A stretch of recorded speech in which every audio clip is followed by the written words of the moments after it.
Have you ever heard of a car so wild, so unpredictable, that even by the eccentric standards of the 1960s, it was considered outlandish? This is the story of one such machine, a car named Fantasia, a 1940 Willys so unique that it forever etched its name in the history of drag racing. But this isn't just a tale of a car. It's a story about a group of determined men who dared to defy convention, pushing the boundaries of what was possible in the world of drag racing. Let me take you back to the beginning. Bill Henderson of Paramount, California, was a hot rodder, a drag racer, and the owner of Day and Night Towing. But Bill was more than just a man with a passion for cars. He was a visionary. In an era when most racers were building gas as a type of drag car that dominated the 1960s racing scene, Bill had a different idea. He wasn't interested in following the crowd. He wanted to create something that had never been seen before. His dream was to build a car that was as fast as it was unorthodox, a car that would run on nitromethane, the highly explosive fuel that was typically reserved for the most daring of dragsters. And so, the journey of Fantasia began. Bill and his friend, Dave Griffiths, stumbled upon an old 1940 Willys project car hidden away in a barn. The car was in rough shape, but to Bill, it was a diamond in the rough. They bought it for a steal, and with that, the project was set in motion. The first step was to strip the car down to its bare bones. Most builders would have heavily modified the frame to achieve the desired wheelbase, but Bill decided to keep the stock Willys frame, a decision that went against the grain of conventional drag racing wisdom. Bill was obsessed with getting the car as low to the ground as possible. He believed that a lower profile would give Fantasia better aerodynamics, allowing it to cut through the air with minimal resistance. To achieve this, he had a custom drop axle made, so extreme that the car was practically scraping the pavement. The axle was mounted to the chassis with quarter elliptical springs on hinges, allowing a whopping 10 inches of upward travel or downward if you can imagine the nose lifting off the ground. It was an ingenious yet risky design, one that reflected Bill's disregard for traditional engineering principles. But Fantasia's unconventional design didn't stop there. The heart of this beast was a 392 Chrysler Hemi engine, plucked straight from the top fuel dragster of Chet Herbert. This wasn't just any engine, it was a monster, capable of producing around 1,500 horsepower. It had already proven its worth, having powered a dragster to over 207 miles per hour. Now, it was being transplanted into a Willys, a car that was never meant to handle such power. The engine was fitted with a 671 supercharger, and the entire setup was designed to run on nitromethane, making Fantasia one of the most volatile cars on the track. The rest of the car was equally unconventional. The transmission? There wasn't one. Instead, Fantasia was equipped with a direct drive system linked to the engine via a custom-built Hayes clutch. This setup required so much leg pressure that the driver, a man named John Tinkerbell Lee, could barely actuate it. The rear axle was hard-mounted to the chassis with no rear suspension, making the car brutally stiff. This combination of raw power and rigid construction made Fantasia a handful to drive, even for the most experienced racers. As the car neared completion, Bill knew that it needed to look as wild as it performed. He hired the legendary Larry Watson to paint it, giving him free rein to do whatever he wanted. Watson, known for his work on race cars and hot rods, delivered a stunning gold paint job with flames that made Fantasia look as if it were perpetually on fire. The car was finally ready for the track, and it looked every bit as fierce as Bill had envisioned. But looks can be deceiving, and Fantasia's first year on the track was nothing short of disastrous. The car quickly earned a reputation as an uncontrollable beast, skidding and sliding all over the strip. It was beloved by fans for its sheer audacity, but drivers hated it. The car was a hulking monster compared to its competitors, and its erratic behavior made it more of a spectacle than a serious contender.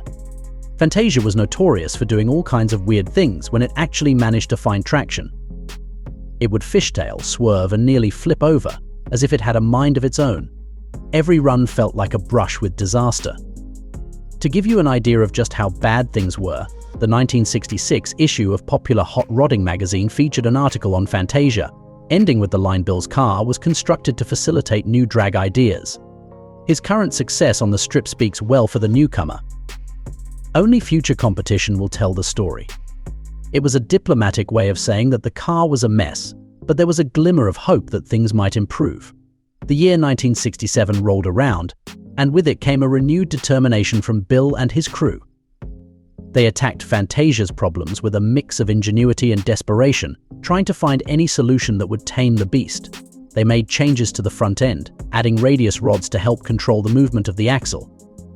They even tried clamping the front suspension to the frame, effectively locking it in place to prevent any unwanted movement. This extreme measure showed some promise, but it was far from a perfect solution. One fateful day, they decided to remove the clamps and see what would happen. The car, as usual, smoked the tires all the way down the track. But this time, something different happened. About 300 feet into the run, the car suddenly found traction and the nose popped 10 inches skyward. To the driver, it felt like the car was about to do a massive wheel stand, so he instinctively lifted off the throttle. But the reality was far less dramatic. The car was simply reacting to the sudden grip it had found. It was a frustrating moment, but it gave Bill an idea that would push the boundaries of drag racing even further. Bill, along with his chief wrench Warren Robbins, came up with a plan that was as brilliant as it was bizarre. They installed air shocks from an airplane, connected to an air bottle inside the car. The idea was that the driver could open a valve at the launch, shooting the nose of the car up and pressurizing the shocks. This would put maximum weight on the rear wheels, giving the car better traction. Then, as the car went down the track, the driver would close the valve, allowing the nose to drop for better aerodynamics and control. But that wasn't all. They also built a fully floating subframe for the engine, allowing it to raise 3 inches under power. This subframe was hinged at the back of the rear axle, adding to the car's already complex and unconventional suspension setup. When you combined the 10 inches of front-end travel with the 3 inches of engine movement, you had a car with 13 inches of total lift, a feature that no other dragster before, during, or since has ever had. The setup was nothing short of revolutionary, but it came with its own set of problems. The steering, for one, became a nightmare. With all this movement happening in the front end, the steering system was under immense strain. It eventually failed, thankfully, at a relatively slow speed of 140 miles per hour. Quick thinking by the driver, who managed to deploy the parachutes in time, prevented what could have been a catastrophic crash. After this close call, the crew tried to sort out the front end, but nothing seemed to work. Frustration mounted, and the blame game began. 4 different drivers tried their hand at taming Fantasia, but each one walked away, convinced that the car was impossible to control. Eventually, they invited Tinkerbell Lee back, realizing that the problem wasn't the driver, it was the car. In a last-ditch effort, they added 400 pounds of ballast to the trunk, hoping that the extra weight would stabilize the car. But instead of helping, it only made things worse. The car was still uncontrollable, and the crew was running out of options.